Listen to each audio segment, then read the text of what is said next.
பிஸ்மில்லாஹிர்ரஹ்மானிர்ரஹீம். ஏக இறைவனின் சாந்தியும் சமாதானமும் நம் அனைவரின் மீதும் உண்டாவதாக. எல்லா புகழும் இறைவன் ஒருவனுக்கே.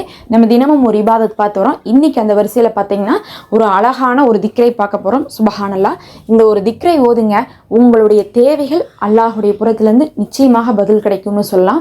ஏன்னா அல்லாஹுவிற்கு அவனை புகழ்வதிலே ரொம்ப சிறப்பாக இந்த ஒரு வார்த்தையை பிடிக்கும், இந்த ஒரு வரியை பிடிக்கும்னு சொல்லலாம். பல நேரங்களில் பார்த்தோம்னா நம்முடைய துவாக்களில், களிமாக்களில், திக்ருகளில் இது இணைந்து வரும். ஏன்னா அல்லாஹுடைய சிஃபத்துகளில் ஒன்றாக இது இருக்குது. இது அல்லாஹுவிற்கு தவிர வேறு யாருக்கும் பொருந்தாது அப்படின்னு சொல்லலாம். ஏன்னா எப்போதும் அல்லாஹ் தன்னை தனித்துவப்படுத்தி காட்டுறதுல தான் அல்லாஹ் விரும்புவான். ஏன்னா ஒரு படைப்பாளன் அப்படிங்கிறவன் மற்ற படைப்பினங்களோடு ஒத்து போகாமல் அதை விட சுப்பீரியராக இருக்கிறது தான் அல்லாஹ் என்ன பண்ணுறான், நான் எவ்வளோ பவர் அப்படின்னு தெரியுமா உங்களுக்கு, உங்கள் எல்லாருக்கும் மேலே நான் எப்படி அப்படிங்கிறத நீங்கள் புரிஞ்சுக்கணும் அப்படின்னு சொல்லிட்டு தான் நிறைய தன்மைகளை சில சூறாக்களில், திக்ருகளில், துவாக்களில் நம்ம பார்க்குறோம். அப்போ அல்லாஹ்விற்கு மட்டும் பொருந்தக்கூடிய தன்மைகளை வைத்து அவனை அழைக்கும் போதும் அதை கொண்டு நம்ம இபாதத் செய்யும் போதும் அவன் இன்னும் நேசிக்கிறான். அதை ஏற்றுக்கொண்ட அடியானுக்கு அல்லாஹ் மறுக்காமல் அவர்கள் எதிர்பார்ப்பதை தருகிறான். சுபஹானல்லாஹ். அதில் அல்லாஹ்விற்கு பார்த்திங்கன்னா அவனுக்கு இணையானவன் வேற யாரும் இல்லை அப்படின்னு சொல்லக்கூடிய ஒரு தன்மையை மட்டும் ஒரு அடியான் ஏற்றுக்கொண்டால் அல்லாஹ் அந்த அடியானுக்கு தேவையான அனைத்தையுமே கொடுக்குறான். அப்போ அல்லாஹ் யாருக்குமே இணையானவன் கிடையாது, அவன் தனித்துவமானவன் அப்படிங்கிறத நீங்கள் புரிஞ்சுக்கணும். அல்லாஹு ரப்பி லா ஷரீக லஹு, யா அல்லாஹ் உன்னை தவிர ரப்பு வேற யாரும் இல்லை அப்படின்னு என்ன அர்த்தம்னா, ரப்பு வேற யாரும் இல்லைன்னா வணக்கத்துக்குரியவன் வேற யாரும் இல்லை, நீ தான் படைத்த, நீ தான் எங்களை பாதுகாக்கிற, நீ தான் எங்களுக்கு தேவையான எல்லாமே கொடுக்குற, அதனால ஒன்றை தவிர வணங்க தகுதியானவன் வேற யாரும் இல்லை, படைத்து பரிபாலிக்கக்கூடியவன் நீ மட்டும்தான் அப்படின்னு சொல்லிட்டு லா ஷரீக லஹு, உனக்கு இணையானவனும் வேறு யாரும் இல்லை அப்படின்னு நம்ம சொல்கிறோம். அப்போ அல்லாஹ் தான் நம்மளை படைக்கிறான், பாதுகாக்கிறான் அப்படிங்கிறதையும் சொல்லி இன்னும் அந்த மாதிரி செய்கிறக்கு வேறு யாருமே இல்லைங்கிறதையும் நம்ம சொல்கிறோம். அப்போ ஒரே வரியில் இரண்டு தன்மைகளை சொல்கிறோம். நமக்கும் அல்லாஹ்விற்குமான உறவையும் இதில் சொல்கிறோம்.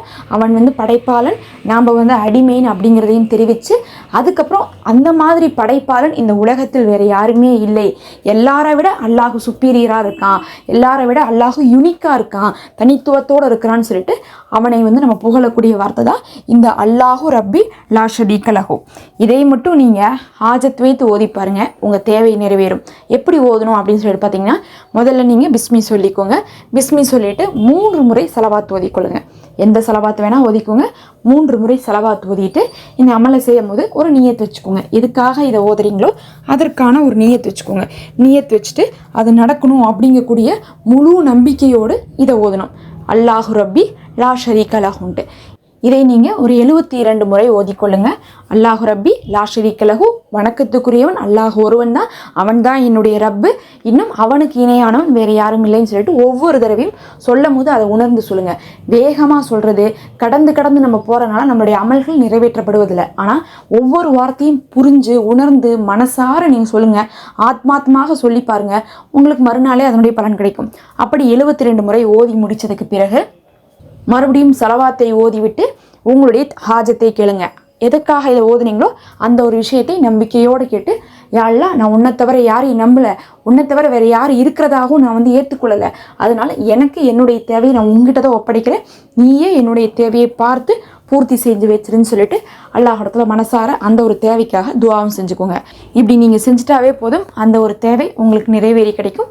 இந்த அமலை நீங்கள் பார்த்தீங்கன்னா ஏதாவது அவசர தேவைக்கு ஓதலாம், இல்லை பண உதவிக்காக ஓதலாம், கஷ்டங்கள் நீங்குவதற்காக ஓதலாம், உடல் நோய் குறைவதற்காக ஓதலாம், மனவேதனையாக இருக்குது, துன்பமாக இருக்குது, கவலையாக இருக்குது, எனக்கு யாருடைய உதவியும் இல்லை, ஏதாவது ஒரு வழி பிறக்காதா, ஒரு நல்ல மாற்றம் கிடைக்காதா, ஏதாவது ஒரு உயர்வு நம்ம அடைய மாட்டோமா, இந்த மாதிரியான நிலைமையெல்லாம் இருக்கும்ல, அந்த மாதிரி ஓதலாம். இல்லை எனக்காக வேண்டாம், என்னுடைய பெற்றோருக்காக ஓதுறேன், என்னுடைய பிள்ளைகளுக்காக ஓதுறேன், என்னுடைய கணவருக்காக ஓதுறேன்னு சொன்னாலும் அப்படியும் நீங்கள் ஓதலாம். அவர்களுக்காகவும் நீங்கள் ஓதி அவர்களுக்கு என்ன வேணுமோ அந்த விஷயத்தை நீங்கள் அல்லாஹ்விடத்தில் துவா செய்து பெற்றுக் கொடுக்கலாம். இது ரொம்ப சிறப்புக்குரியது.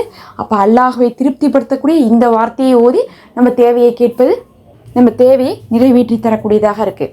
இது பயனுள்ளதாக இருக்குன்னு நினைக்கிறேன். மறக்காமல் சப்ஸ்கிரைப் பண்ணிக்கோங்க. அஸ்ஸலாமு அலைக்கும்.